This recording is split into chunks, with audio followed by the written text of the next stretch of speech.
Hello po sa inyong lahat mga ka-crypto. Ako po si Pinoy Crypto Trader at sa video na ito ay atin pong pag-uusapan ang tungkol sa balitang ito kay Pepe kung saan ay hinigitan daw po niya or in-outperform niya ang Shiba Inu at si Dogecoin. Yan. Mas naging maganda yung kanyang performance kumpara sa dalawang aso. Ayan, sapagkat nagkaroon po ito ng rally na 49%. Ibig sabihin ay mas mataas po yung kanyang inakyat na presyo kung ikukumpara po natin ito sa dalawang aso na ito. Ayan. At ayan, bago po tayo magpatuloy ay nais ko po munang bigyang linaw ang aking disclaimer kung saan ang nilalaman po ng video na ito ay hindi po ito isang financial advice. For education and information purposes lamang po ang layunin nito. Maliban po dito ay nais ko na rin pong magbigay babala na wala pong kahit anumang group chat ang Pinoy Crypto Trader. Ayan.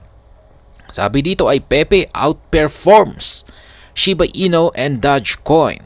Ayan. Sa mga hindi po nakakalam, si Pepe ay isa po siyang palaka. Ayan. Rallies 49%. Ayan. Ganyan po katindi. Kaya meron po akong nababasa na ka-crypto natin dito na mas malaki po yung kanyang kinita kumpara kay Shiba Inu. Ayan. Mas malaki po kasi yung kanyang ibinigay na galaw. Kaya ayan po si Pepe, isa po siyang palaka. Ayan. The meme coin Pepe has outperformed rival tokens. Ayan, rival tokens niya po sina Shiba Inu at saka si Dogecoin. Ayan. In the weekly charts, in the last 7 days, the Frog Team coin has surged by 49%, while SHIB has risen by 12%. Doge, on the other hand, has rallied by 12.4% in the same time frame. Moreover, Pepe has rallied 44.9% in the last 14 days and 37.9% over the previous months. Ayan. Lamang na lamang po si Pepe. Yan, talagang in-outperform niya po sina Shiba Inu at saka si Dogecoin. Sapagkat si Shiba Inu ay halos malapit lamang po sila ng naging performance kay Dogecoin. 12% po kay Shiba Inu at samantala kay Dogecoin ay nasa 12.4%. Medyo lamang lang ng napakakonte si Dogecoin. Kaya ayan, pero kung ikukumpara natin sa ipinakita na performance ni Pepe ay ayan, ang tindi po, ang layo po ng agwat. Ayan, mula 12% ay 49% kay Pepe. Ayan po yung chart. Ito po yung price chart ni Pepe. Ayan. Ito nakikita natin dito mula po ito kay CoinGecko. Ayan, itong last 1 hour ay medyo bumagsak po siya ng 2.4%. Last 24 hours ay negative 6.6%. Pero 7 days, ayan, ay 49% yung kanyang inakyat. Tapos last 14 days ay 44.9%. Last 30 days ay 37.9%.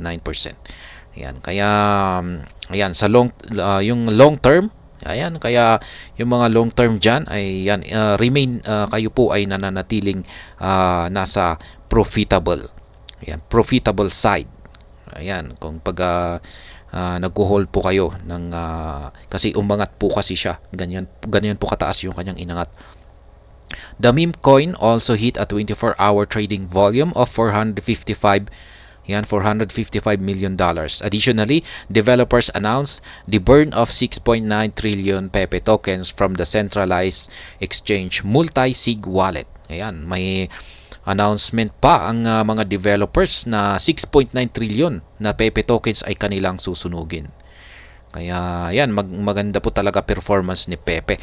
The massive burns may have had a hand in Pepe's recent surge. However, the biggest market mover right now is Bitcoin. Ayan, BTC hit a new yearly high of $34,000 or $34,000, pulling the entire crypto market. Ayan. Gayunpaman ay maski maganda yung pinakita ni Pepe, pero yung sa ngayon, yung crypto na rally natin ngayon ay yung best performance pa rin sa buong crypto market ay si Bitcoin. Yan, kasi matindi po talaga ang ipinakitang performance ni Bitcoin. Umakyat po siya ng mataas na presyo, 34K. Yan, tinamaan po niya ang 34. Siyempre, may tinamaan po niya, tinusok po niya ang higit sa 35K. Kaya ayan, siya po ang pinaka best performance na crypto. Yan, Bitcoin's price surge is probably due to the anticipation of a spot BTC ETF exchange traded fund approval in the US. Yan, yung sa mga hindi nakakalam ay yung pag-angat po ni Bitcoin, yan, yung kanyang price surge ay dulot po kasi yan ng inaasahan na approval ng spot BTC ETF. Yan, ito po yung exchange traded fund. At sa bansang US po yan. Moreover, BTC is approaching its next halving cycle in April 24. Ayan. Maliban po dyan ay yan, yung maliban sa approval ng kanyang ETF ay meron pa tayong inaasahan na isang malaking event or na magaganap kung saan ay tinatawag nilang halving cycle. At magaganap po yan dito sa susunod na taong. April po yan, buwan ng April or Abril taong 2024. The bullish developments may have pushed investors to buy the asset ahead of an unexpected bull run. Ayan. Kaya mukhang yung isa pang dahilan kung bakit umangat ang presyo ni Bitcoin ay malamang yung paparating na Bitcoin halving na ito. Ayan, yung mga investors ay syempre gusto nilang makabili sa mababang presyo habang hindi pa dumarating yung inaasahan na bull run. Ayan, kasi yung Bitcoin halving ay ito talaga yung magti-trigger sa bull run. Yan po ang paniniwala ng karamihang mga analyst. Will Pepe continue to rally?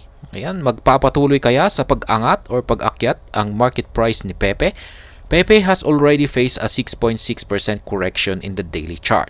Ayan, kung i-check po natin yung daily chart time frame natin kay Pepe, ay nagkaroon po siya ng rejection at ito ay bumagsak ng 6.6% sa ating daily chart time frame. Mukhang meron po siyang tinamaan na isang resistance line. Moreover, being a meme coin, the token does not have a lot of use cases. Most investors are probably into the project to make a quick buck. Ayan na nga, kasi si Pepe ay nananatili po itong isang meme coin. Ayan, ang sabi rito ay yung mga karamihan sa mga investors dito ay nandito lamang para yan, kumita ng mabilisan. Yan, alam naman po natin kapag meme coin ay wala talagang use cases ito. Pero diyan po galing sina Shiba Inu at saka si Dogecoin. Yun nga lang at nagkaroon ng interest talaga ang mga developers kay Shiba Inu at saka kay Dogecoin kaya nag-develop sila ng mga projects at utilities nito. Pero ngayon kasi bagong-bago pa si Pepe, mas bago pa siya kumpara kay Shiba Inu at saka Dogecoin ay ngayon ay wala pa siyang gamit. Kaya yan po yung risk pagdating dito kay Pepe. These points make Pepe a riskier bet than rivals such as Shiba Inu and Dogecoin. Yan. Kaya yan po yung risk dito kay Pepe. SHIB has launched a new blockchain while Doge is the original meme coin which has been around for almost 10 years. Totoo po yan. Si Dogecoin po ang pinakaunang meme coin. Pagdating naman kay Shiba Inu ay napakarami po niyang mga utilities ngayon. Ayan, meron pa silang bagong blockchain na ilalabas. Kaya yan, diyan po lamang or nakakalamang sina Shiba Inu at Dogecoin kay Pepe. Furthermore, the current market is following BTC and will likely to continue to do so for the foreseeable future. Pepe could rally further but only as long as BTC is surging. Ayan po yung parang nakikita ko na rin po rito ay si Pepe ay ginagaya niya lang po talaga yung galaw ni Bitcoin. Sumusunod lamang po siya sa kinikilos or paggalaw ni Bitcoin. Ayan, kung pag umaakyat po si Bitcoin ay umaakyat din po si Pepe. Kaya yan lamang po yung parang nagbibigay sa kanya ng momentum o yung galaw. Kaya ayan. Ayan si Pepe. At yung mga nakalipas pa kasi na mga balita kay Pepe kung bakit ito talaga bumagsak ay meron pong mga developers na yan nag-traitor po sa kanila. Ayan, may yung mga bad actors na meron ding mga bad actors na mga developers na hindi nila yung mga kasama nila na hindi nila inaasahan na yan gustong i-rug pull si Pepe. Pero sa tingin ko ay naayos na po yan. Natanggal na po sila at yan yung mga natira ay yung mga developers na talagang dedicated na i-develop si Pepe. Yan, sa tingin ko ay kasi bagong-bago pa lamang talaga si Pepe. Sa tingin ko ay talagang tututukan ito ng mga developers nito kasi marami na pong community. May nabubuo na po or lumalago na po ang community ni Pepe at sa tingin ko ay susuportahan talaga nila si Pepe. At sa tingin ko ay susunod ito sa mga yapak nila Shiba Inu at saka si Dogecoin. Kaya siguro aasahan natin na maglalabas na rin sila ng kanilang mga projects at mga utilities para dito kay Pepe. At ayan, hanggang dito na lamang po tayo sa video na ito. Sana po ay inyong nagustuhan ang aking paliwanag dito. Kung inyo po itong nagustuhan, ay pakiclick lamang po ang like button nito. Para naman po sa mga bago lamang dito, kayo po ay aking inaanyayahan para mag-subscribe. Pakiclick na rin po ang bell icon nito dahil ito po ang siyang magsisilbing notification nito sa mga bago kong videos na akin pong ina-upload sa aking YouTube channel na ito. Marami pong salamat sa panonood. Ingat po tayo lagi at God bless po sa ating lahat.